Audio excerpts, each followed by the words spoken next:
Okay, we don't see this map very often. I really don't know what to say. I don't know why our player picked this map. This isn't even a ladder map. I've never played this map myself. Look at this. This is, hey, but we said loser chooses map, so let's go ahead and bring everyone up to speed on what's going on here. In case you just checked in, this is the second match in our best of 5 here versus our Zerg player, ZerkerMan. I apologize for the first game. I was calling him ZankerMan. Misread the name, so my apologies, sir. So we got our spawning in the bottom right here, our red Zerg player, ZerkerMan. He's down 1 game in this series, and he did pick this map. This is an interesting choice, especially considering Zerg's, lack of real efficient air, at least until you get Brood Lords out. Although the Muta harass can be pretty crazy, they're highly mobile, and Protoss air is not particularly mobile except for Phoenixes, so we'll see how they do this. And we do have, I guess, in the bottom left corner here, our OPSxMARS blue Protoss player spawning, and he did win this first game. And I'm here, I'm hellosugaree, I'm here with my co-caster Slim, so go ahead Slim, tell us what you think about this game. Well, I think this was an awful choice of a map for our player to pick, and this is because in order to really effectively use any air units as which this map encourages, you need lair tech, and on one base, Zerg is pretty useless. They need a minimum of 2 bases just to start off with. That's why we typically see in every matchup Zerg takes a very fast expo, because otherwise they just can't do nothing. Like, have you ever tried to make mutas off 1 base? Yeah, you can get about 5 out before you're mined out and dead, but yeah, no, this is definitely not a good map for Zerg. Protoss off of 1 base is much stronger than a Zerg off of 1 base. He does have that macro hatch up. I mean, this is just not enough to support a solid Zerg army. You know that just dollar for dollar Protoss units are pretty strong versus Zerg, so Zerg really needs that economic advantage to get out. So we'll see what they do. I don't know if our, if they'll just decide to go into, whatever Stargate Spire and work on that, or if they'll start doing drops with ground units. This is a pretty crazy map. It's an interesting choice. You don't see this often, but hey, ZerkerMan said let's have some fun, so it looks like they're going to have some fun.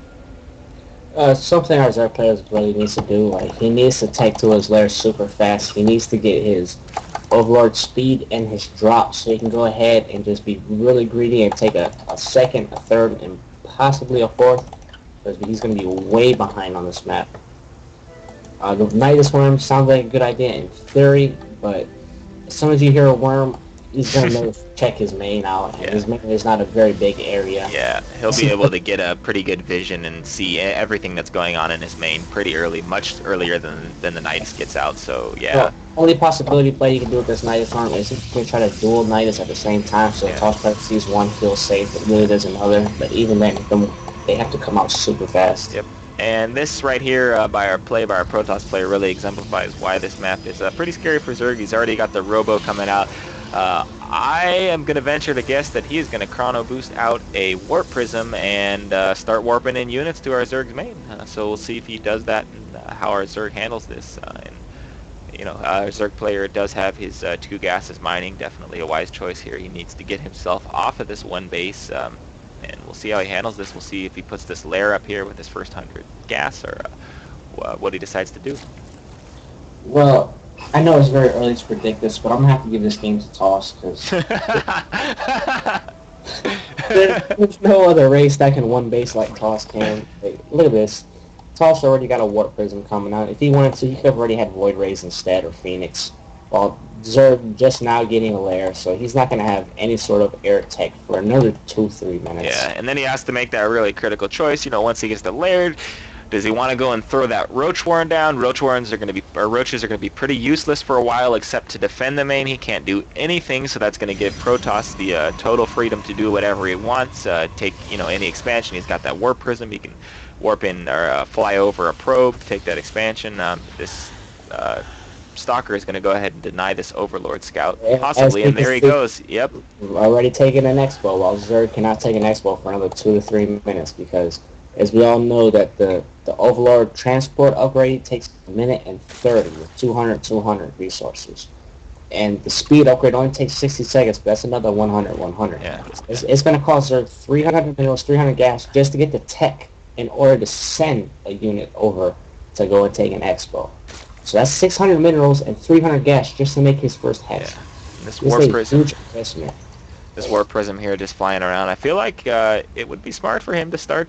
Well, no, he's got the Queens, he's got the Zerglings up. It's not, not really much he can do, at least now, but I think that's a wise choice. And, our Protoss player already has the economic lead. He's got 30 probes out. He does have that Nexus, just threw it down. Something I foresee our Zerg player getting crushed here as much as I like Zerg. I am a Zerg player. I'm always rooting for Zerg, but this map is just not a Zerg favored map, especially versus Protoss by any means. So. and something I'm highly concerned about is our Surf player. He's got the gas for it. He still did not start his transport upgrades, so he's going to be even more behind. Like if he wants to take an expo, he's going to have to wait until about 11 minutes now. Yeah, and he's throwing down the Nidus Worm there first. Did he start that the Overlord speed? Nope, his lair. Yeah, he doesn't. He hasn't even started his Overlord speed or the ventral sack. So. And he is loading some Zerglings into that Nidus Worm. And here comes the Warp Prism. Going to drop a couple Stalkers that'll get repelled most likely by these Queens here. And he's warping in more Stalkers here. He just loaded those Zerglings into the Nidus. He's going to go ahead and unload those. That number of Zerglings should be able to clean up Stalkers, although he can just load them into the Warp Prism and fly them on away. So I feel our Zerg player, like, the Nidus Worm is good in theory, but on a map like this, it's just going to be too hard to really pull off. In order for it to work, our toss player has to completely slacken. He would have been better off just going for the Overlord transport upgrade, so you can just drop the units in the main. It'll drop a lot faster. You won't have to wait for the building to erupts. Just the transport upgrade would have also given him an expo. Transport upgrade would have been so much more crucial. Like it would have put him way farther. It would have given him a chance in this map. And the Nidus Worm there goes. Well, he is going to get those Zerglings in there. That's surprising. This Phoenix here was sitting there. That Overlord did not get taken out. I was just thinking that our Overlords were not even going to be able to make their way over with all these Phoenixes. Oh, but this is huge by our Zerg player. He's got a ton of Zerglings in the base. They're just going to be able to ravage this probe line here. He's going to have to pull all those probes. I feel like it would be wise for our Zerg player to take these Zerglings, focus down all these probes, although our Protoss player does have another base here, but he's not going to be able to do much with it, and wow. See, this is what I was just getting to. It. The only way this Nidus Worm will work is if this toss has absolutely no idea what to do, and he just proved that right now. Yeah. That Nidus Worm should have never went up. He should have just pulled probes if the Stalker was not enough to stop it. But the probes, even though they wouldn't have been mining, they would not have been able to take this much damage. And now the toss player, who was looking in the best position in the world just because of his map choice, is now going to be severely behind. And he didn't even have that Phoenix out. He should have had that Phoenix maybe out patrolling, scouting, hunting down Overlords. He really kind of messed up with that early drop. He put those Stalkers in there. He could have picked up his Warp Prism, walked away, brought them back to the main. I feel like at this point, Zealots would have been a good choice. Obviously, they're much better against Zerglings. I don't know that he's going to be able to recover from this. This Phoenix is going to be able to harass this Overlord here. That's not going to be a huge deal. And this Nidus will most likely... It's not going to pop. Nope. Yeah, he'll focus that down. But either way, I mean, our Zerg player is now in good shape. He does have that upgraded speed for his Overlords. Let's see if he goes ahead and takes an expansion, or if he just tries to fly in, warp in a bunch of Nidus Worms all over the place. But our Protoss player is starting out from ground zero, basically from scratch. His whole production, his whole base was taken out. He's loading all his Zerglings back into that Nidus Worm. He'll probably try again, but as much as it was looking like this was an advantage for Toss, I don't see how he's going to come back from this. But either way, this is a fun matchup, something you almost never see a map like this. It's not a ladder map, so. Well, our Zerg player still hasn't opted in to get the ventral sacks. He got the speed upgrade for his Overlord, which is something essential. I still would have liked to see the transport upgrade, because he could have just dropped all these lanes over into the Toss natural, but it's his main at this point, and he could have just won the game at this point, to be completely honest with you, ZerkerMan. But hey, he's in this game for fun. Like he said, he picked a strange map that he's not really favored on. He said, hey, let's have some fun. So I think he's just out having some fun. He's going to go ahead and take those expansions. He wants to play a macro game and have some fun. So, I think he knows that if he wanted to, he could finish this off right now. He could have finished it off a while ago. But maybe he, like I said, he just wants to have some fun. He went for a quadruple expand. This is so dangerous for Zerg. This Protoss is going to be in a world of hurt if this Protoss cannot get up some sort of early defense, because it seems our Zerg player is going to go into serious mass meter production. His Spire's just finishing. He does not have really the minerals to make it. At top, he can make 8 mutas right now, but he's going to want at least 12 to 15 just to do some sort of harass damage. But those phoenixes can easily kite mutas. If he has proper micro, he can get to where those mutas barely touch these phoenixes. These phoenixes can kill about 10 mutas easily on their own. And here our Protoss is going to go ahead and try to expand off of this. This would be an ideal time. I'd like to see our Zerg player scouted out. He could, pop up another Nidus. There's really nothing to get rid of that Nidus. He does have the Warp Prism. Does he have? He has 2 Warp Gates, so he may be able to warp in units in time. But either way, this expansion for our Protoss player is sitting pretty blind. He doesn't have very good map vision. If he's paying attention, he might be able to hear the Nidus, but this would be a good time to take that out. But we'll see how this plays out. And I like this play with the Phoenix. He's trying to be as annoying with him as he can. He's killing Overlords. He's making his queens stop injecting for defense.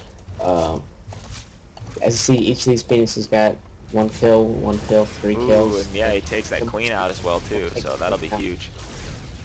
And he's just stopping the Zerg from overdoing building on his drones. He's gonna work in some zealots into the mineral line. Zerg's got no defense over here. He can easily just pull out some lings. He's got enough lings to pull out those zealots. Yeah. I guess he didn't realize he had lings already in the worm, so he just put more in it. But he's reacting too slow at this point. He just it's like 6 drones. He only had to lose 1. But our Zerg player is still sitting on 5 bases pretty comfortably at this point. Our toss just took another expo. It seems it's been off for a little bit. But it might be too little too late because our Zerg player is really baking in on some cash. Our Zerg player is now at 5 bases. He's got 50 drones versus 2 base with 23 probes. And really no units. He's got 2 mutas out. Let's take a look at the production tab and see what he's got on the way. So not much. He's got 4 queens building. Looks like he really just wants to play some macro. I think, I can't imagine that he does not know that he could end this game soon, but maybe he's just trying to have some fun here. Our toss player just lost a Warp Prism with a Stalker, and he should have just dropped the Stalker. The Stalker would have still died, but Stalker most likely would have been able to kill another Mutalisk. Yeah, ooh, and look at that. Those, sentries get taken out as well, too, so that's unfortunate. That's a significant gas investment for 3 or 4 sentries there to get taken out by Zerglings and do basically no damage. Our toss player has the right idea. He's trying to be as annoying as he can. He's trying to get in as much harass as he can because he knows the Zerg player's on a bunch of bases. He can't let this freely happen. You see our Zerg player is now floating 4,000 resources. A little under 4,000 resources. And he's building up quite a network of spine and spore crawlers here. I guess this would be his 3rd base. So for some reason he really wants to hold that 3rd down. He's also got it in his 2nd, and his main, he doesn't have too much there, but again he can he's got 2 hatches. He can produce units pretty quickly, and he knows that Protoss is crippled on 2 bases here. As you can see, our Zerg is just morphing on another 13 Mutalisks, so he's going to have about 15 in total. With these Mutalisks, he can easily go out and go do some damage right now. Like, 15 Mutalisks is more than enough to maybe not win the game, but they're going to do enough damage to where it's going to reverse all this harass. And here we have our ZerkerMan complaining about his requirement for APM. Welcome to Zerg, buddy. That's all I have to say, Zerg macro game. You can't sit back and just, watch your buildings. You gotta hit those injects, make those units, keep that drone count up, work on that harass, basically do a lot of stuff, especially you got this big Nidus network. There's a lot of stuff to pay attention to on a map like this, so yeah, if you don't like high APM, don't play Zerg, and I guess in general, if you don't like to do a lot of stuff all the time, maybe Starcraft isn't the game for you. No, if you don't like doing a lot of stuff at the same time, play Protoss. I have to agree with you there, though. Although, some of our hardcore Protoss players may argue against that. We've gotten into many long arguments with other players about, which race is more difficult to play, requires more actions. The reason I say this is because Zerg is known to be the most APM intensive race, and then Terran is the most multitasking and micro race. Mm-hmm. So where does that leave Toss? If they're not APM, and they're the least APM race. So. Yeah, definitely. Oh, and he's building a bunch of Void Rays, although he's not going to get to charge up these mutas. They are going to run away there. I don't quite agree with that. His mutas could have easily taken out that force and get some more. But, he does have the speed advantage here. Those Void Rays are slow, although the Phoenix can follow him. I feel like maybe it's better spent to use his mutas, fly around, just be as annoying as possible, rather than just directly engage. Although he may have been able to clean that force up. No, those Phoenix and those Void Rays cost more than those mutas do. And we got a couple more warp gates coming up here for our Protoss player. OPSxMARS. And again, if you just tuned in, this is a best of 5 series. We have OPSxMARS up 1 game. ZerkerMan chose an interesting map here. Looks like he's got the advantage. I think he's just kind of waiting to figure out when he wants to actually end this game. But definitely on a map like this, it's difficult for the Zerg to get up those initial expansions. Protoss really has the early game advantage. He can go with that Warp Prism. He can transfer a probe over. Do you see this? Our Protoss player is building a carrier. Ooh. With a graviton catapult. This is a very unique and interesting play. Not very often do you see carriers. Yeah, especially off a 2 base. Oh yeah, definitely not. But as we all know, carriers take so long to build. Like, if you're gonna go carriers, you need at least dual, triple production. Yeah, definitely. Although, with basically he's got his main he's still got some minerals left, but that's getting pretty close to mined out. His natural steer still does have plenty of minerals left, so we'll be mining on that for a while. But our Zerg player is just basically taking over the whole map. This is the epitome of swarm play here. So. He's got 29 Mutalisks, 3 Corruptors, with 4 more Mutalisks in production. At this point, he needs to just go out and win this game. Yeah, like I think that would be the sensible thing to do. And also, the most, I guess, sportsman thing. You get into that issue of whether or not you want to, keep, messing around, or just when you have the opportunity to end the game, you should, end the game. Not toy with our Protoss player here, make him think he has a chance, because at this point he's pretty much done. And here he goes with those mutas. He's going to go ahead and focus down this expansion, take down those cannons, and I think he's pretty much going to end the game here. He does have 2 carriers out. His interceptors are still being produced. He's only got, so I think this is going to be GG here.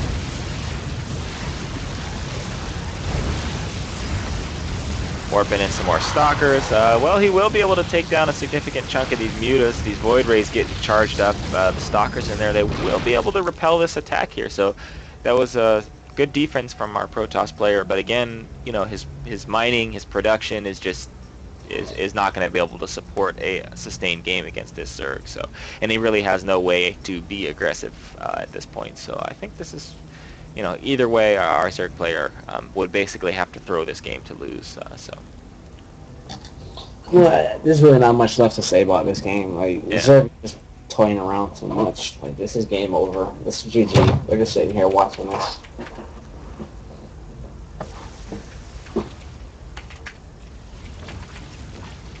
And I'm going to have to go throw down my hammer of justice here and basically encourage these guys to, finish this game so we can move on, because I think at this point our viewers are not going to want to watch our Zerg flying around with a bunch of Mutalisks knowing that he can finish the game. And there's the GG.